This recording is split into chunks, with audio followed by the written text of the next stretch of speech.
대표적으로 레이저로 계속 치료를 했음에도 재발하는 경우가 있습니다. 이럴 때는 점이 너무 깊어서 레이저가 도달하지 못하는 경우가 있을 수 있어요.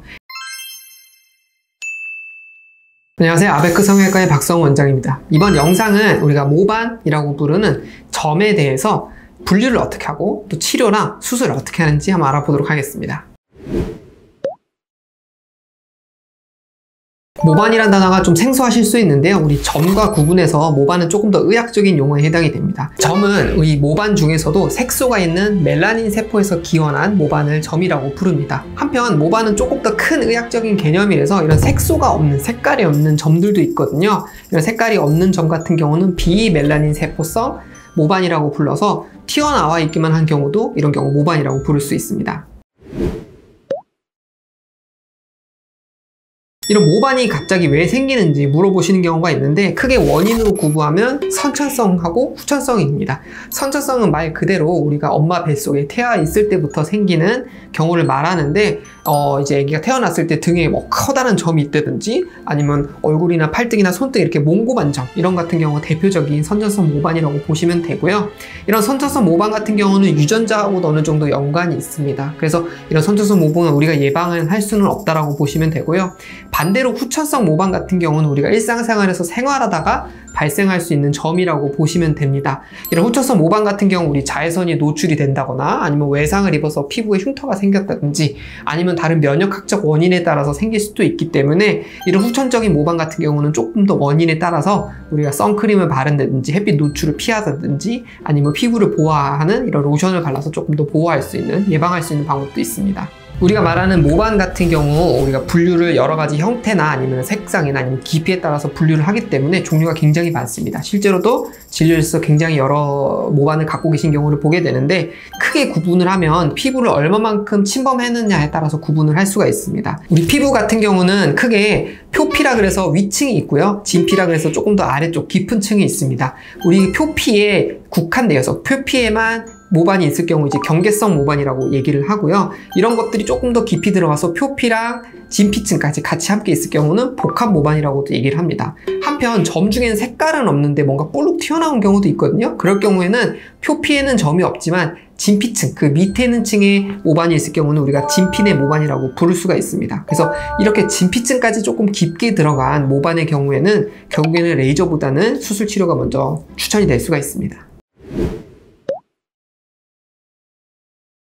한편 이런 점 모반 같은 경우 치료할 수 있는 방법이 크게 두 가지라고 보시면 되는데요.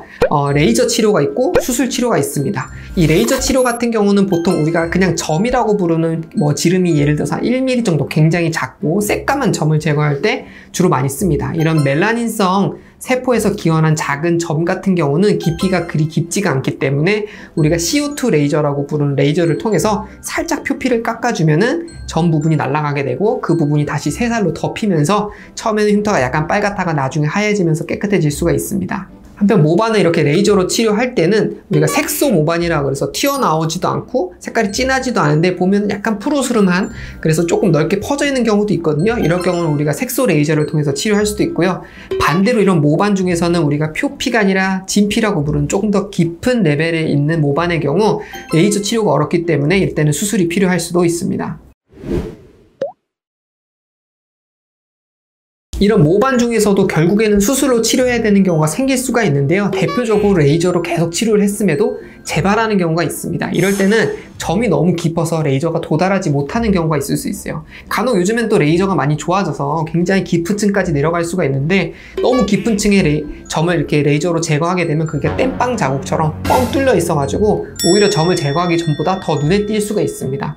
또 크기가 크거나 또 깊이가 깊을 경우 수술로 제거하는 게 더 깔끔할 수가 있는데요. 예를 들어서 우리가 진피내 모반 아니면 복합 모반이라 그래서 진피층까지 있을 경우에는 점 자체를 깨끗하게 도려내고 그 피부를 당겨서 봉합을 할 경우 그 부분이 이제 하얗게 실선 흉터로 남게 되는데, 또 우리가 성형외과에서 수술할 때는 흉터를 최소화하지 않습니까? 그래서 이런 흉터가 보이지 않게 내 주름선에 맞추거나 피부결에 맞추거나 아니면 눈썹 경계나 이 헤어라인 경계에 있을 수 있도록 함으로써 최소한의 흉터로 수술을 제거할 수가 있습니다. 한편 이런 수술이 결국에는 흉터를 남기고 째야 되기 때문에 이런 점을 제거할 때 수술보다는 레이저를 원하시는 경우가 있는데요. 그럴 경우 충분히 먼저 레이저 치료를 시도해 볼 수 있습니다. 특히 깊은 모반 중에서도 이제 피부를 당겨서 봉합하기 어려운 부분들이 있습니다. 예를 들어서 코끝 같은 경우가 대표적인데요.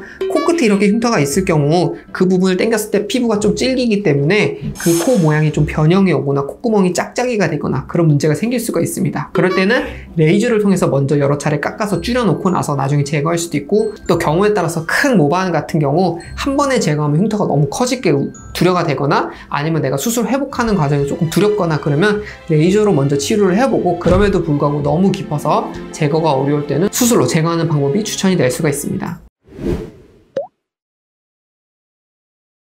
한편 이 점을 제거하거나 이렇게 수술을 제거했을 때 가장 많이 하시는 말씀이 레이저로 어차피 제거해봤자 다시 재발하는 거 아니에요? 라고 물어보시는 경우도 있고, 반대로 여러 차례 레이저를 했음에도 불구하고 아니면 수술을 했음에도 불구하고 다시 그 주변부가 살짝 튀어나오면서 점처럼 올라온다고 얘기하시는 경우가 있는데요. 우리가 처음에도 말씀을 드렸지만 모반 같은 경우는 후천적인 원인, 예를 들어서 자외선 노출이나 자극이나 아니면 외상 때문에 생길 수가 있습니다. 그래서 우리가 깨끗하게 제거했다 하더라도 다시 자라날 수 있는 게 점 또 모반이기 때문에 만약에 재발했을 경우에는 너무 걱정하지 말고 다시 추가적으로 레이저를 시도를 하거나 아니면 추가적으로 조금 더 절제를 하거나 그런 방법을 통해서 또 제거할 수 있으니까요. 재발했다고 뭐 우리가 악성 암처럼 몸에 문제가 되는 건 아니니까 이런 점 같은 경우도 조금 반복적인 치료가 필요할 수가 있다는 점 유념하시면 좋겠습니다. 이번 영상은 모반에 대한 얘기를 총체적으로 한번 해봤고요. 영상 도움이 되셨다면 채널 구독, 영상 좋아요 함께 부탁드리겠습니다. 감사합니다.